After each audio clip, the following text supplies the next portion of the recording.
ठटो मां तव्हांखे अपडेट कंदा हलूं। शहीद मोहतरमा बेनज़ीर भुट्टो जी यादि में पाकिस्तान इंडिपेंडेंट लिविंग सेंटर ऐं हलाल अहमद ठटो जे ताउन सां मकली प्रेस क्लब ते मोहम्मद हनीफ़ मेमण साबूगर जी अॻवानी में माज़ूर ॿारनि, ज़ईफ़ ॿुढड़नि ऐं औरतुनि में कुल 6 व्हील चेयर साइकिलूं विरहायूं वयूं, जंहिंमें ठटे जे मक़ामी मुस्तहिक़ माज़ूरनि फरहान अली शीदी, रहमतुल्लाह समूह, अली नवाज़ मक्सी, नूर नबी हालो, पापड़ी लगारी ऐं ज़ेबुन निसा बलोच में व्हील चेयर साइकिलुनि जी तक़सीम कई वई। इन मौक़े ते हलाल अहमद जे अॻवान मोहम्मद हनीफ़ मेमण साबूगर, काका शबीर मेमण, शरीफ़ हालो, ज़ाहिद जोखियो, शाहिद समूह ऐं ॿियनि चयो त असांखे आवाम जी ख़िदमत करण में सुकून मिले थो ऐं असां आवाम जे बिना के फ़र्क़ जी ख़िदमत कई आहे ऐं जारी रहंदी।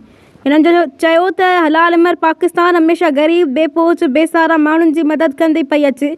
माज़ूर माण्हुनि खे व्हील चेयर साइकिलूं ॾियण वारो अमल साराह जोॻो आहे, जंहिं ते माज़ूर माण्हुनि पारां संदन थोरो मञियो वियो।